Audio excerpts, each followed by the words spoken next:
یہ ایجنسیوں کا ٹاؤٹ ہے، یہ اسلام کے نام پہ اتارے جاتے ہیں میدان میں تاکہ لوگوں کو بیوقوف بنائیں اور مسلمانوں میں افتراق اور انتشار پیدا کریں۔ مفتی صاحب سے پوچھیں، مفتی صاحب آپ کیوں نہیں شامل ہونا چاہتے؟ تمام مکاتب فکر کے لوگ آ رہے ہیں، ڈاکٹر ذاکر نائک جیسے 100 بھی اور آ جائیں نا تو اشرف جلالی کوئی جوتی کو لگنے والی خاک کے برابر بھی نہیں۔ اشرف آصف جلالی عالم ہے۔ بسم اللہ الرحمن الرحیم، نحمدہ ونصلی ونسلم علی رسولہ الکریم۔ ڈاکٹر نائک صاحب سرکاری دورے پر پاکستان براجمان ہو گئے ہیں۔ حکومتی ایک وزیر نے، رانا مشہود نے ایئرپورٹ پہ جا کے بڑا ماتھا موتھا چوما ان کا اور پروگرام طے کیے ہیں۔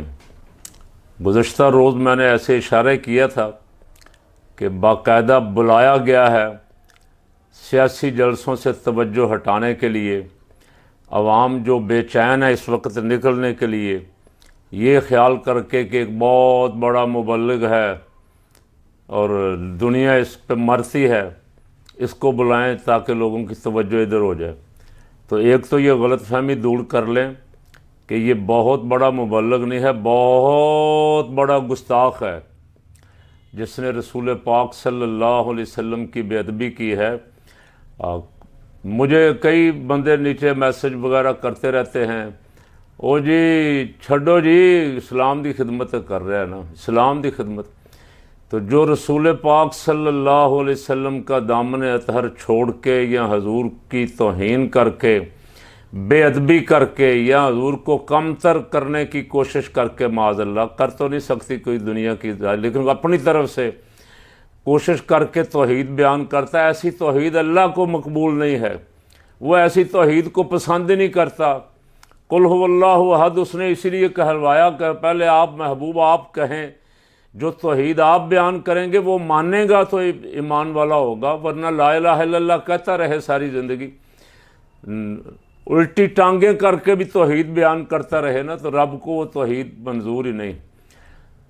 ذاکر نائک انتہائی متنازع ہے، رسول پاک صلی اللہ علیہ وسلم کے بارے میں اس کے کلپ موجود ہیں۔ آج کی تاریخ میں ہم محمد صلی اللہ علیہ وسلم سے بھی نہیں مان سکتے، باقی لوگ کو تو چھوڑو، سنت اور باقی بابا لوگ کو چھوڑو، محمد صلی اللہ علیہ وسلم کو بھی ماننا ہمارے لیے حرام ہے۔ جو شخص مر چکا ہے اور جو اس نے وضاحت کی ہے وہ کہتا ہے میں یہ کہہ رہا تھا محمد صلی اللہ علیہ وسلم سے بھی آج کی تاریخ میں مانگنا شرک ہے، میں ماننا نہیں کہہ رہا تھا، وہ غلط کر کے اسے ماننا کر دیا گیا۔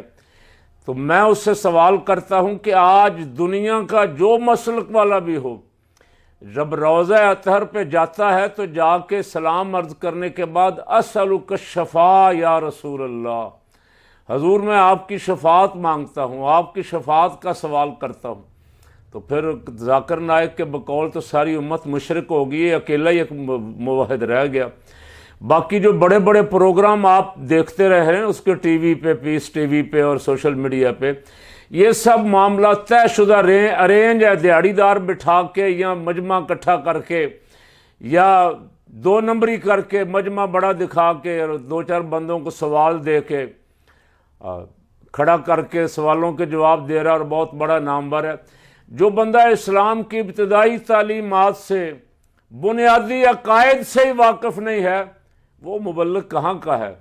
ایک میں نے دیکھا نام نہاد توحید پرست، توحید و سنت کا دائی اپنے آپ کو کہتا ہے، ڈاکٹر اشرف آصف جلالی کو چیلنج کر کے کہہ رہا تھا، ڈاکٹر اشرف ذاکر نائک تو بہت بڑا آدمی ہے، تو ہمارے ساتھ بات کر لے۔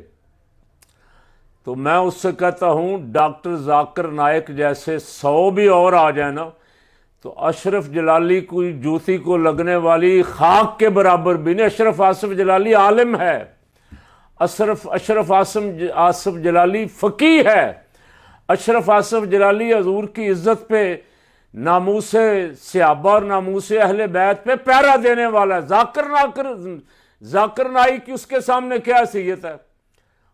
مجمع اکٹھا ہو جائے گا چونکہ حکومت زور لگائے گی نا، لیکن مفتی اعظم پاکستان، اب میرے بارے میں تو چلیں آپ کہہ سکتے ہیں نا کہ میں کبھی کبھی جذبات میں یا اپنے نظریاتی بنیاد پہ میں کبھی کبھی ایسے لوگوں کی مخالفت کرتا ہوں، لیکن مفتی اعظم پاکستان مفتی منیب الرحمان صاحب جو بہت تحمل مزاج آدمی ہیں، سوچ سمجھ کے 1000 دفعہ سوچ سمجھ کے بات کرتے ہیں اور بہت دھیمے لہجے میں سمجھانے کے لیے قرآن و سنت کے دلائل سے بات کرتے ہیں، ان سے پوچھ لیں کہ انہوں نے یہ فیصلہ کیوں کیا ہے۔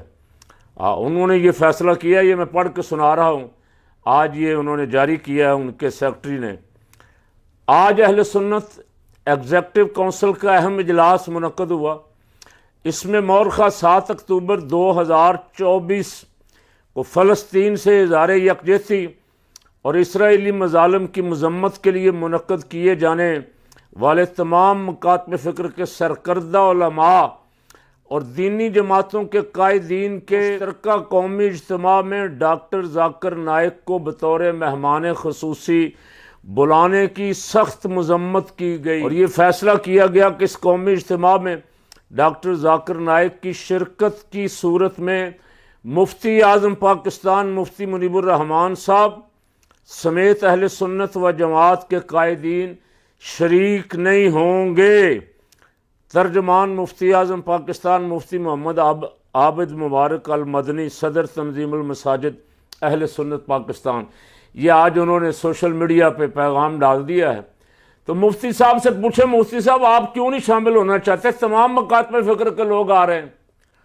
تو مفتی صاحب بھی آپ کو فرمائیں گے کہ میرا اس سے کوئی ذاتی مسلک کا جھگڑا نہیں ہے، جھگڑا صرف یہ ہے کہ جو بندہ اللہ رب العالمین کی شان میں بے ادبی کرے، جو کہے ان معنوں میں عیسیٰ علیہ السلام بھی اللہ کے بیٹے ہیں اور ان معنوں میں میں بھی اللہ کا بیٹا ہوں، سیدھا سیدھا اللہ کی توحید کو چیلنج کرے، لم یلد ولم یولد کی نفی کرے قرآن کی، جو شخص کھلم کھلا کفریہ عقائد رکھے، ہندوؤں کے کرشن کا نام لے کے وہ کہہ رہا ہے کہ میرا خیال ہے کہ یہ ہندوؤں کی طرف نبی بنا کے بھیجا گیا تھا اس کو، لیکن چونکہ اس کا ذکر قرآن میں نہیں آیا اس لیے میں اس کو نبی نہیں مانتا، ویسے یہ ہندوؤں کا نبی تھا۔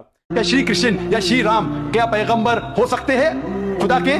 تو میں یہ کہہ سکتا ہوں کیونکہ ان کا نام قرآن میں موجود نہیں ہے، ہو بھی سکتے ہیں نہیں بھی ہو سکتے۔ اس طرح کے کفریہ عقائد کہ ہندو جو مشرک ہیں ان کا بھی کوئی نبی تھا، معاذ اللہ، جو ان کو شرک کی تعلیم دیتا تھا، کہ پھر اور بڑا ظلم پر ظلم کیا۔ یہ ایجنسیوں کا ٹاؤٹ ہے، انڈیا سے اسی لیے نکالا گیا، یہ انٹرنیشنل ایجنسیوں کے لیے کام کرتا ہے، مسلمانوں کو گمراہ کرنے کے لیے کام کرتا ہے، اس میں غیرت نام کی کوئی چیز نہیں۔ اب وابیوں کا ایک کلپ دیکھا، میں وابیوں کو کہنا تو کچھ نہیں چاہتا تھا، لیکن جنہوں نے کلپ بھرا ان کو کہہ رہا ہوں۔ اب وہ کلپ اگر آپ دیکھنا چاہیں تو دیکھ لیں، اس کے بعد وہ کلپ بھی چلا دیں گے۔ اب وہ کہہ رہے ہیں کہ یہ اللہ کے نوروں میں سے ایک نور ہے، یہ اللہ کی آیتوں میں سے ایک آیت ہے، نشانی ہے اللہ کی، ذاکر نائک، یہ اللہ کے خزانوں میں سے ایک خزانہ ہے۔ ڈاکٹر ذاکر عبد الکریم نائک، نور من انوار اللہ، اللہ کے نور میں سے ایک نور، کنز من کنوز اللہ، اللہ کے خزانوں میں سے ایک خزانہ، آیت من آیات اللہ، اللہ کی نشانیوں میں سے ایک نشانی۔ ڈاکٹر ذاکر نائک کو اللہ تبارک و تعالیٰ نے اتنا بڑا حافظہ دیا ہے کہ وہ 21ویں صدی میں اللہ رب العالمین کی ایک خاص رحمت ہے امت مسلمہ کے لیے۔ تو میں ان سے گزارش کرتا ہوں کہ تم نے ساری زندگی حضور کو تو نور مانا نہیں صلی اللہ علیہ وسلم، جنہیں رب نے فرمایا قد جاءکم من اللہ نور و کتاب مبین، ان کو تو تم نے ساری زندگی نور نہیں مانا، بشر کی رٹ لگائی رکھی۔ ہم نے بہت کہا حضور بشر بھی ہیں، ان کو بشر نہ ماننے والا بھی کافر ہے، نور نہ ماننے والا بھی کافر ہے، لیکن اس کے باوجود وہ بتوں والی آیتیں پڑھ کے، یہ بھی بتوں والی آیتیں پڑھ کے، ایک جگہ کہہ رہا ہے قرآن میں 26 آیتیں ہیں جن میں اللہ نے وسیلہ مانگنے سے، وسیلہ پیش کرنے سے منع کیا ہے۔ تو حافظ احسان الحق نامی ایک مولانا نے اس سے پوچھا، سوال کیا کہ ان 26 آیتوں میں سے ایک آیت مجھے پڑھ کے سنا دیں ذاکر نائک صاحب۔ تو ان سے کہتا مجھے اپنا واٹس ایپ نمبر دے دیں، میں آپ کو میل کر دوں گا۔ یعنی قرآن پاک کی جتنی بتوں والی آیتیں مشرکوں کے لیے نازل ہوئیں، وہ یہ بدبخت نبیوں اور ولیوں کے لیے پڑھتے ہیں۔ نہ خوف خدا نہ شرم نبی، یہ بھی نہیں، وہ بھی نہیں، کچھ بھی نہیں۔ خوف خدا سے آری صرف لوگوں کو خوش کرنے کے لیے۔ اور پھر بہت بڑا ظلم، میں نے کہا نا یہ ایجنسیوں کا پروردہ ہے سب سے بڑا، چونکہ اس وقت حکومتوں میں بیٹھے ہوئے جتنے افراد ہیں، جس حکومت کو بھی دیکھ لیں، ظلم کر رہے ہیں۔ پاکستان سے لے کے امریکہ، اسرائیل، بھارت تک جہاں جہاں بادشاہ، وزرائے اعظم، جعلی حکمران بیٹھے ہوئے عوام پہ مسلط کیے گئے ہیں یا مسلط ہو گئے ہیں، عوام پہ ظلم کے پہاڑ توڑ رہے ہیں۔ اسرائیل کیا کر رہا ہے؟ کوئی ہے اس کو روکنے والا؟ ہٹلر بنا ہوا نیتن یاہو اس دور کا، پہلے غزہ میں تباہی پھیری، اب وہ لبنان اور شام پہ حملہ آور ہے، کو اس کا ہاتھ روکنے والا ہے؟ ذاکر نائک کا مجھے کوئی ایک بیان دکھا دے مظلوموں کی حمایت میں، کشمیر کے مظلوموں کی حمایت میں، فلسطین کے مظلوموں کی حمایت میں، غزہ کے مسلمانوں کی حمایت میں، کوئی ایک بیان دکھا دیں۔ یہ ایجنسیوں کے ٹاؤٹ ہیں، یہ اسلام کے نام پہ اتارے جاتے ہیں میدان میں تاکہ لوگوں کو بیوقوف بنائیں اور مسلمانوں میں افتراق اور انتشار پیدا کریں۔ ساری امت سید الشہداء شہزادہ گلگن قبا امام علی مقام حضرت سید الشہداء امام حسین رضی اللہ تعالیٰ عنہ راکب دوش عزت، ان کو سر آنکھوں کا نور سمجھتی ہے، تاج سمجھتی ہے، اور ان کی اس مزاحمت کو جو انہوں نے یزید وقت کے خلاف کی، آج تک ہر سال اسے یاد کر کے ہمت اور طاقت پکڑتے ہیں کہ اسلام کے لیے اگر کبھی کھڑے ہونا پڑا تو امام علی مقام کے نقش قدم پہ چلتے ہوئے اسلام کے لیے جانیں قربان کریں گے۔ یہ ظالم ذاکر نائک امام علی مقام کو باغی کہتا ہے اور یزید کو امیر المومنین کہتا ہے، اور کہتا ہے یہ دو شہزادوں کی جنگ تھی، یزید کو امام حسین کا مد مقابل اور امام حسین کے برابر نہیں بلکہ ان سے بڑھ کے کہتا ہے۔ تو پاکستان میں تو جو دو بڑے طبقے ہیں، دونوں ہی اہل بیت اطہار سے بے پناہ محبت کرنے والے ہیں، خوش نہیں ہیں۔ مفتی صاحب نے لوگوں کے دلوں کی ترجمانی کی ہے۔ میں تمام امت سے ان سے کہتا ہوں جو جا رہے ہیں اس کے پروگراموں میں، اگر وہ اس کے پروگراموں میں جائیں گے تو یہ سوچ لیں کہ کل رسول اللہ کو کیا منہ دکھائیں گے، کل وہ امام علی مقام کو کیا منہ دکھائیں گے۔ اس کے پروگراموں میں وقتی طور پہ میڈیا کو دکھانے کے لیے یا حکومتوں کے طے کیے ہوئے پروگراموں میں بھیڑ اور رش دکھانے کے لیے وقتی طور پہ تو واہ واہ ہو جائے گی، لیکن کل آخر جواب دینا سب نے اپنا اپنا دینا ہے۔ رانا مشہود آ کے میرا اور آپ کا جواب نہیں دے گا۔ ایک گستاخ رسول، ایک بے ادب، ایک خدا پہ بہتان باندھنے والا کہ خدا کے بیٹے ہیں معاذ اللہ، ایک قرآن پاک کی صریح آیتوں کی مخالفت کرنے والا کہ 26 آیتوں میں وسیلے سے منع کیا ہے۔ اس نے کہا حافظ احسان نے کہ ایک آیت پڑھ، ایک آیت بھی نہیں پڑھ سکا، تو آیت میں سنا دیتا ہوں، ترجمہ آپ اس سے پوچھ لیں۔ یا ایھا الذین آمنوا اتقوا اللہ وابتغوا الیہ الوسیلہ وجاہدوا فی سبیلہ لعلکم تفلحون۔ ترجمہ اس سے پوچھ لیں کہ یہاں وسیلے سے منع کیا ہے یا وسیلے کا حکم دیا ہے؟ رسول پاک صلی اللہ علیہ وسلم کے بارے میں کیا فرمایا کہ یہ نہیں دے سکتے؟ رب تو فرما رہا ہے وَلَوْ أَنَّهُمْ إِذ ظَّلَمُوا أَنفُسَهُمْ جَاءُوكَ فَاسْتَغْفَرُوا اللَّهَ وَاسْتَغْفَرَ لَهُمُ الرَّسُولُ۔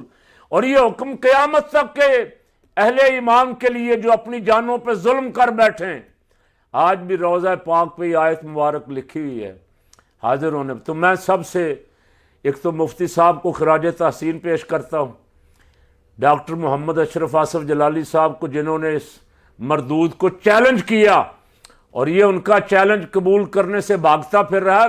2 منٹ نہیں بیٹھ سکتا ڈاکٹر آصف کے سامنے، یہ 2 منٹ کسی آیت کا ترجمہ نہیں کر سکتا، گرامر تو دور کی بات ہے، قرآن پاک کی کوئی آیت صحیح نہیں پڑھ سکتا۔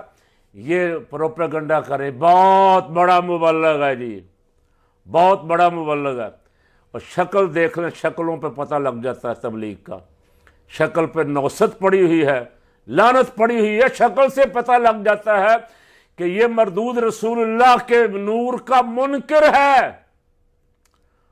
اور حضور سید عالم صلی اللہ علیہ وسلم کا ذکر ایسے کرتا ہے جیسے کسی عام آدمی کا ذکر کرنا ہے۔ محمد صلی اللہ علیہ وسلم، کبھی کبھی صلی اللہ علیہ وسلم کیا لیتا، کبھی محمد خالی، نہ حضور، نہ حضرت، نہ سید الانبیاء، نہ خاتم النبیین، نہ رحمت للعالمین، نہ شفیع المذنبین، کوئی لفظ اس کی زبان پہ چڑھتا ہے نہیں۔ اسی انداز کلام سے پتہ چل جاتا ہے کہ یہ اہل محبت میں سے ہے یا اہل بغض میں سے ہے، جن کے دلوں میں رسول اللہ کا بغض ہے، اوپر سے نام اسلام کا لیتے ہیں، اس لیے کہ اس کے بغیر سودا بکتا نہیں ہے۔ آج کہہ رہا ہے کہ میری جو ویڈیو بنا بنا کے لوگوں نے ڈالی ہوئی ہیں یہ جھوٹی ہیں، غلط ہیں، یہ انہوں نے اپنی دکانیں، ان کو اپنی بند ہونے کا خطرہ تھا اس لیے ڈالی۔ تیرے جیسے کئی آئے، کئی چلے گا، دنیا سے ذلیل ہو کے چلے گا۔ حضور کے عاشقوں کی دکان چل رہی ہے، قیامت تک چلتی رہے گی انشاءاللہ۔ تو تمام پاکستانیوں سے کہتا ہوں کہ ایسے اشخاص سے جن کے دلوں میں بے ادبی ہے، بظاہر نام اسلام کا لیتے ہیں، اسلام کیا ہے؟ حکیم الامت علامہ اقبال رحمۃ اللہ علیہ سے پوچھ لو، فرماتے ہیں مغز قرآن جان ایمان روح دین، مغز قرآن روح ایمان جان دین، ہست حب رحمت للعالمین۔ ایمان، قرآن، دین، اسلام، یہ سب حضور کی محبت کا انعام ہے، اور اس کی ساری تقریر حضور کی محبت سے خالی ہوتی ہے، بلکہ دور کرنے والی ہوتی ہے رحمت عالم صلی اللہ علیہ وسلم کی محبت سے۔ اس لیے جانے والے احتیاط کریں، اس کے پروگراموں کا مفتی اعظم کے کہنے پہ تمام سنی جو ہیں یا رسول اللہ کہنے والے خاص کر کے اس کا بائیکاٹ کریں۔